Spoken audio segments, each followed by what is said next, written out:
మేమిద్దరం ఒకే పార్టీలో ఉన్నాం. ఇది మేము అధికారంలో ఉన్నప్పుడే జరిగింది. అప్పుడు నేను ఎమ్మెల్యేని.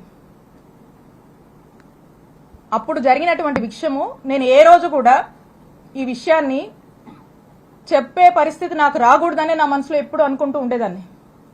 కానీ ఈ రోజున నేను ఏ తప్పు చేయకపోయినా ఈ రోజున నన్ను బాధ పెట్టి నా కళ్ళల్లో ఏదో కన్నీళ్లు చూద్దామని నన్ను ఇబ్బంది పెట్టి హింసిద్దామని చెప్పి ఈ రోజున వరుస పెట్టి నన్ను టార్గెట్ చేస్తూ నన్ను ఇబ్బంది పెడుతున్నప్పుడు చెప్పక తప్పట్లేదు. కాబట్టి ఈ రోజు నేను చెప్తా ఉన్నా, ఆ రోజున మేము ఒకే పార్టీలో ఉన్నాము.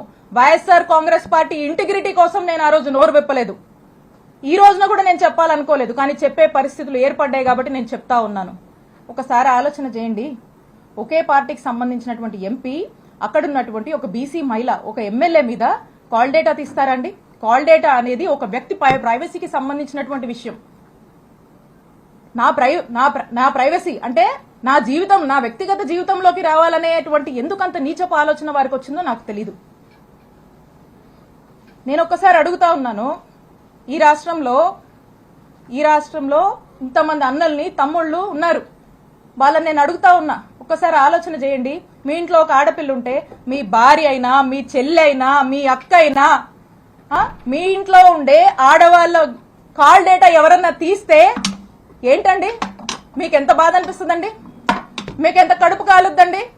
అలాగే మీరు కాల్ డేటా తీసినప్పుడు నా కుటుంబ సభ్యులు కూడా అలాగే ఫీల్ అయ్యారు. ఇంత నీచుడా కృష్ణదేవరాయలు అని చెప్పి అందరూ ఫీల్ అయ్యారు. ఇది మా అధిష్టానానికి తెలుసు, మా పార్టీలో ఉన్నటువంటి పెద్దలకు తెలుసు, అప్పట్లో ఉన్నటువంటి మా పోలీస్ అధికారులకు కూడా తెలుసు. కానీ ఎప్పుడు బహిరంగంగా ఈ విషయాన్ని నేను బయటికి చెప్పే ప్రయత్నం చేయలేదు. ఇది జరిగినప్పుడు మా నాయకుడు జగన్మోహన్ రెడ్డి గారికి ఇంత మీన్ మెంటాలిటీ ఉన్నటువంటి ఈ వ్యక్తి ఈ విధంగా నన్ను ఇబ్బంది పెట్టి ఈ విధంగా చేశాడు అని చెప్పి కాల్ డేటాలు తీస్తాడా అని చెప్పి నేను మా ముఖ్యమంత్రి గారికి షేర్ చేసుకున్నప్పుడు 4 గోడల మధ్య జరిగినటువంటి విషయం. మా ముఖ్యమంత్రి గారు మహిళా పక్షపాతి, మహిళలంటే ఎంతో గౌరవం, 2 ఆడపిల్లల తండ్రి. ఆ ఇంట్లో ఆ 2 ఆడపిల్లలకు ఎవరికైనా ఒక మహిళకు జరిగితే వాళ్ళ ఇంట్లో మనుషులకు ఎలా జరిగితే ఎలా మనం బాధపడతాం, మన విషయంలో మనం ఎలా బాధపడతామో నా విషయంలో కూడా మా నాయకుడు జగన్మోహన్ రెడ్డి గారు ఆ రోజు అంతే బాధపడి ఇమీడియట్ గా అక్కడ ఉన్నటువంటి ప్రభుత్వ అధికారులకు పోలీస్ అధికారులకు ఇన్స్ట్రక్షన్ ఇచ్చి ఇమీడియట్ గా నెసరీ యాక్షన్ తీసుకోమన్నారు. ఇమీడియట్ గా నిమిషాల్లో ఆ రోజు ఇక్కడ పనిచేసినటువంటి డిఎస్పీని ఇక్కడ ఉన్నటువంటి సిఐని పిలిచి పోలీస్ అధికారులు మాట్లాడితే ఆ పోలీసులు ఏం స్టేట్మెంట్ ఇచ్చారండి? Upon the pressure of honourable MP Narasaraopet Lavu Krishnadevarayalu upon his instructions మేము ఇది తీయాల్సి వచ్చింది అని చెప్పారు. నిమిషాల్లో సస్పెండ్ అయ్యారు ఆ పోలీసులు. ఇది చాలా మందికి తెలుసు. ఇదేదో వీళ్ళేదో కట్టుకదల్లి నా మీద ఏమాత్రం కూడా పస లేకుండా సబ్స్టెన్స్ లేకుండా నా మీద ఏదో కేసు పెడితే నేను మాట్లాడట్లేదండి. నేను ఇదిగోండి ఆ ఎఫ్ఐఆర్ కాపీ కూడా ఉంది. మా నంబర్ల మీద తీసినటువంటి ఎఫ్ఐఆర్ కాపీ ఇది కూడా ఉంది, ఎవిడెన్స్. అక్కడున్నటువంటి డిఎస్పీ అక్కడున్నటువంటి సిఐ సస్పెండ్ అయ్యారు. అది అందరికీ తెలుసు. నేనేదో మీలా కట్టు కదలల్లి ఏదో మాటలు చెప్దామని రాలా. ఇది ఇంత నీచమైన నిజస్వరూపం లావు కృష్ణదేవరాయలు. అప్పుడు మా నాయకుడు అతన్ని ఏంటయ్యా కృష్ణ ఏంది పని అని ప్రశ్నిస్తే తల దించుకున్నాడు కృష్ణదేవరాయలు. ఆ రోజున కృష్ణ గారు తల దించుకున్నారు. తన తల తీసేసినట్టయింది ఆ రోజున మా నాయకుడు జగన్మోహన్ రెడ్డి గారి దృష్టిలో ఇతను చేసినటువంటి ఈ తప్పుడు పనికి, ఒక మహిళా ఎమ్మెల్యే కాల్ డేటా తీసినటువంటి తప్పుడు పనికి అతను ఆ రోజున మా నాయకుడిలో కృష్ణదేవరాయలు అనే వ్యక్తి మీద నమ్మకం కోల్పోయాడు అతను చేసిన తప్పు వల్లే. కృష్ణదేవరాయలు గారి రిప్రజెంటేషను ఇదిచ్చి అన్ని ఆఫీసుల్లో ఇదే కట్టు కథని ఇచ్చి వరసబెట్టి ఇదే ఆవు కథని, అదిగో 2 కోట్లు ఇదిగో 2 కోట్లు, అదిగో రజనీ 2 కోట్లు ఇదిగో రజనీ 2 కోట్లు, ఇదే కథని వరుసబెట్టి ప్రచారంలోకి తీసుకొచ్చి దీన్ని పెట్టి ఏం చేస్తారు? ఇక్కడి నుంచి మొదలు పెడితే, ఇక్కడ పోలీస్ స్టేషన్ల దగ్గర నుంచి మొదలు పెడితే పీక్స్కి తీసుకెళ్లారు. మొదలు పెడితే డీజీపీ గారికి కంప్లైంట్ ఇస్తారు, హోమ్ మినిస్టర్కి ఇస్తారు, విజిలెన్స్ అంటారు, సిఐడి అంటారు, ఏసీబీ అంటారు, ఈ అన్నిటికీ కంప్లైంట్లు ఇస్తారు. ఇచ్చినప్పుడల్లా వార్త రాయిస్తారు. 10 నెలల నుంచి ఇదే కథ. ఆఖరికి దీన్ని ఏ లెవెల్కి దీంట్లో మళ్ళీ ఎలివేషన్ కూడా. ఈ కథనే ఓ కట్టు కదా, ఈ కథలో మళ్ళీ ఎలివేషన్స్ కూడా. 17A కోసం గవర్నర్కి ఏదో పర్మిషన్ పెట్టానని వాళ్లే మళ్ళీ పేపర్లో రాయిస్తారు. ఒకసారి ఆలోచించండి. ఇలా తప్పుడు కేసులకి ఎలా ఆద్యం పోస్తూ అధికారాన్ని అడ్డం పెట్టుకొని ఏ విధంగా కూడా ఇబ్బంది పెట్టేటువంటి ప్రయత్నం చేస్తున్నారో మనకు స్పష్టంగా అర్థమవుతా ఉంది. ఇకపోతే విజిలెన్స్ ఎంక్వైరీ అంట, వీళ్ళే విజిలెన్స్ ఎంక్వైరీ అని చెప్పి విజిలెన్స్ ఎంక్వైరీ వేపిస్తారు. ఇక విజిలెన్స్ ఎంక్వైరీ ఏంటండి? విజిలెన్స్ ఎంక్వైరీ మీరు చూస్తే వైజాగ్ లో ఒక ఎమ్మెల్సీ గారు ఉన్నారు, దువ్వవరపు రామారావు గారు. వారు తెలుగుదేశం పార్టీ ఎమ్మెల్సీ, ఒక రకంగా చెప్పాలంటే పచ్చకండువా వేసుకున్నటువంటి ఎమ్మెల్సీ గారు. వారి కొడుకు నాగశ్రవణ్ గారు ఇక్కడ ఉన్నటువంటి గుంటూరు జిల్లా ఎస్పీ గారు. అంటే ఆ ఎస్పీ గారు వాళ్ళ ఫాదర్ టీడీపీ ఎమ్మెల్సీ, టీడీపీ కుటుంబానికి చెందినటువంటి వ్యక్తి ఎస్పీగా ఇక్కడ పనిచేస్తా ఉన్నారు. అంటే ఆ ఎస్పీ గారు రిపోర్ట్ ఇస్తే ఏం రిపోర్ట్ ఇస్తారండి? కృష్ణదేవరాయలు గారి డైరెక్షన్ లో జెన్యూన్ విజిలెన్స్ రిపోర్టా అండి ఇది? టీడీపీ రిపోర్ట్ ఇస్తారండి వాళ్ళు. ఇక్కడ నుంచి ఒక ఫ్యాబ్రికేటెడ్ అవాస్తవాలతో కూడినటువంటి ఒక టీడీపీ రిపోర్ట్ ని, ఏమీ లేనటువంటి విషయాన్ని వాళ్ళకు అనుకూలంగా వాళ్ళకు నచ్చినట్టుగా రాసుకుని పంపిస్తారు. పంపించి దీన్ని ఫాలో అప్ చేసి ఈ రోజు ఈ కేసు కట్టేదాకా తీసుకొచ్చారు. ఇక ఇది పీక్స్ అన్నమాట. అందుకే ఈ కేసు నేను రెడ్ బుక్ రాజ్యాంగానికి, రెడ్ బుక్ పాలనకు ఒక పరాకాష్ట అని చెప్పి చెప్తా ఉన్నాను. ఈ విధంగా చేస్తా ఉన్నారు. ఇక ఇదే కాకుండా ఒకవైపున ఈయన చెప్పాను కదా, ఇంకో వైపున ఇక్కడ ఉన్నాడు అవినీతి ఘనపాటి ఎమ్మెల్యే పతిపాటి గారు. ఇక ఆయన ఎక్కడా లేదు, విద్యుత్ పవర్ చేస్తే రాష్ట్రంలో ఎక్కడా లేదు. ఒక్క చిలుకూరుపేటకే సమస్య వచ్చిందంట. ఇక్కడ మాత్రము మా మీద ధర్నా కేసు కడతారు, నా మీద, మా ఫాలోవర్స్ మీద, మా వైఎస్ఆర్ కాంగ్రెస్ పార్టీ నాయకుల మీద. ఇక అదేదోనంట ఎప్పుడో జరిగిందంట, కట్టుకదల్లి అతను కూడా ఏదో పెట్టాలి కాబట్టి ఈ రెడ్ బుక్ రాజ్యాంగం నడుస్తుంది కాబట్టి ఈయన కూడా ఏం తగ్గకూడదని చెప్పి ఎవరినో పంపించి ఓ కట్టుకదల్లేసి నా మీద ఎస్సీ ఎస్టీ కేసు పెడతాడు. జర్మనీలో ఉండే మా మరిది మీద ఇక్కడ లేకపోయినా ఇష్టం వచ్చినట్టుగా కేసులు కట్టేస్తారు. వరుస పెట్టి అతని మీద కేసులు కడతారు, మా మామ మీద కేసు కడతారు. నచ్చినట్టుగా ఏదన్నా పెట్టుకోవచ్చు కంటెంట్.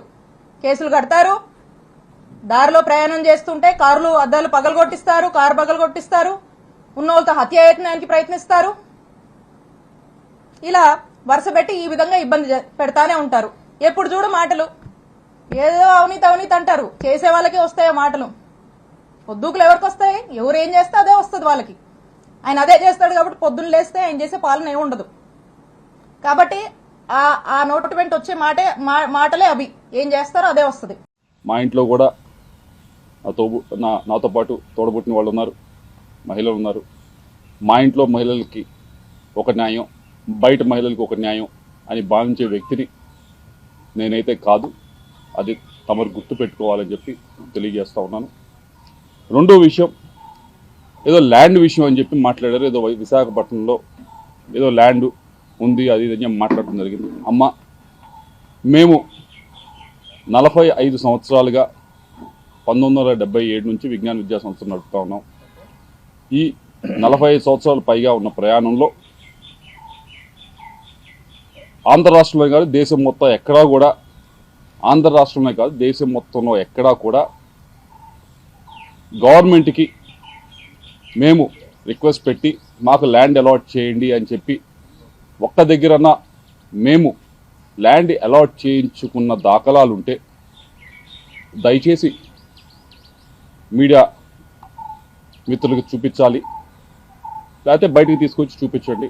తప్పకుండా 45 సంవత్సరాలు ఎప్పుడూ కూడా మేము ఎక్కడ ఏ గవర్నమెంట్ దగ్గర నుంచి కూడా ల్యాండ్ మేము విద్యా సంస్థలు పెడతాము మాకు ల్యాండ్ ఇవ్వండి అని చెప్పి మేము ఎప్పుడూ కూడా అడిగింది లేదు, తీసుకుంది లేదు.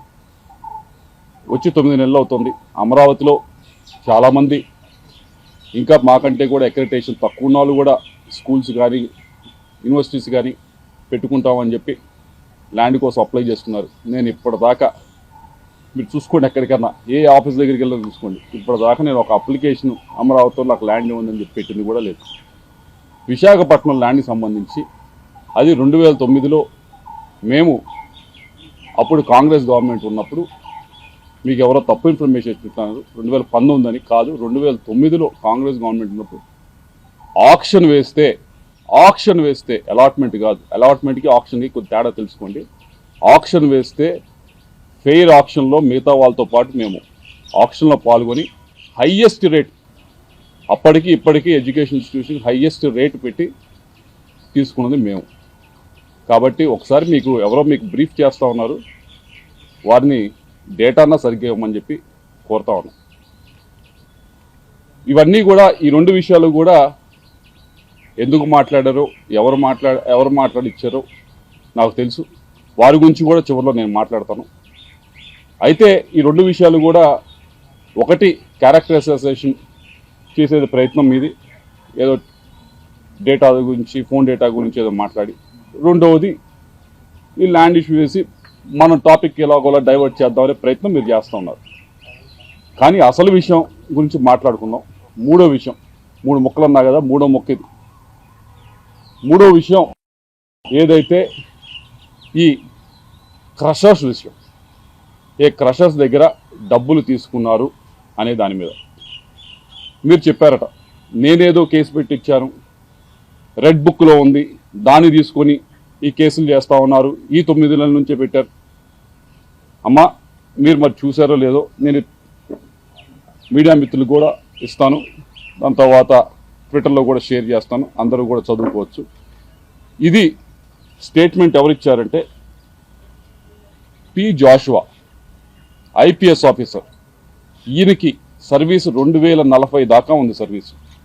ఆయన కెరియర్ ముందు చాలా పెద్ద కెరియర్ ఉంది. అటువంటి వ్యక్తి ఆయన సంతకం పెట్టి ఈ స్టేట్మెంట్ని ఇవ్వటం జరిగింది. ఈ స్టేట్మెంట్లో క్లియర్గా చెప్పడం జరిగింది ఏమి అంటే, ఈ లక్ష్మీ బాలాజీ స్టోన్ క్రషర్స్, దీనికి ఈ యాజమానికి నాకు ఎటువంటి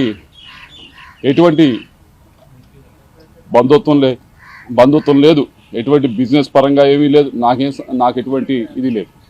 ఈ బాలాజీ స్టోన్ క్రషర్స్ అనే ఆయన మీదకి ఏం చేశారనేది క్లియర్గా చెప్పుంది. 2021లో ఆగస్టు 24వ తారీఖున 2021లో మీ వైపు నుంచి మీరు ఒక కంప్లైంట్ని వీళ్ళ పైన మీరు మూవ్ చేయటం జరిగింది. ఏమని మూవ్ చేశారు? మీ స్వహస్తాలతో మీరే మూవ్ చేశారు, నేను మూవ్ చేసింది కాదు. ఇదేదో 2024 అధికారంలోకి వచ్చిన తర్వాత చేసింది కాదు. ఇది మీరు కంప్లైంట్ పెట్టడం జరిగింది. ఈ లక్ష్మీ బాలాజీ స్టోన్ క్రషర్స్లో చాలా అక్రమం జరుగుతూ ఉంది, దీని మీద ఫైన్ వేయండి అని చెప్పి మీరు కంప్లైంట్ పెట్టారు. కంప్లైంట్ పెట్టిన దాని మీద జాషువా గారు దీని మీద ఇది చిన్న విషయం కదా అని చెప్పి యాక్ట్ చేయలేదు. యాక్ట్ చేయకపోతే మీరేం చేశారు? మీరు తిరగని ఆఫీస్ లేదు, ప్రతి ఆఫీస్ దగ్గరికి వెళ్ళారు, ఆయనకి ఫోన్ చేయించారు.